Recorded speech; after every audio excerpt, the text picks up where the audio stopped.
ভুলেও, আবার আরো জোরে, শিশুর সাথে মিথ্যা বলা যাবে না। কি বললাম? এটা আপনারাই বলেন, ভুলেও।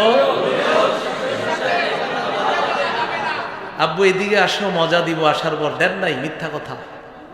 বাবা এদিকে আসো, তোমাকে খেলনা কিনে দিব, আসার পর দেন নাই, মিথ্যা কথা। ও যদি কখনো আপনারে মিথ্যাবাদী ভেবে বসে, আর ওর চোখে সত্যবাদী হতে পারবেন না, মনে রাখবেন।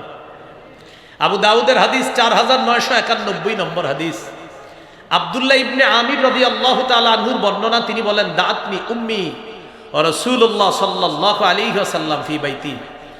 নবীজি আমাদের বাসায় ওই অবস্থায় আমার আম্মা আমাকে ডাক দিছে, আব্বু এদিকে আসো, তাল উতিকা, বাবা এদিকে আসো তো, তোমাকে আমি কিছু দিব। নবীজি পাশের থেকে বললেন, মা আরাদতি আন তুতিহি, এই তুমি তোমার ছেলেরে কি দিবা? আমার আম্মা জবাব দিলেন, উতিহি তামারা, হুজুর আমি তারে খেজুর দিব। নবীজি বললেন, আসলে খেজুর দিবা? কি বললেন? আসলে? মনে রাখবা, লাউলাম তুতিহি শাইআ, তুমি যদি তাকে ডাক দেওয়ার পর কিছু না দিতা, কুতিবাত মিনকা ইনদাল্লাহি কাযিবা, তোমার নামে আল্লাহর কাছে একটা মিথ্যা কথা লেখা হয়ে যেত।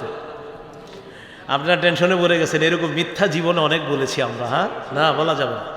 তাহলে 26 নাম্বার, শিশুর সাথে কিভাবে ভুলেও মিথ্যা বলা যাবে না।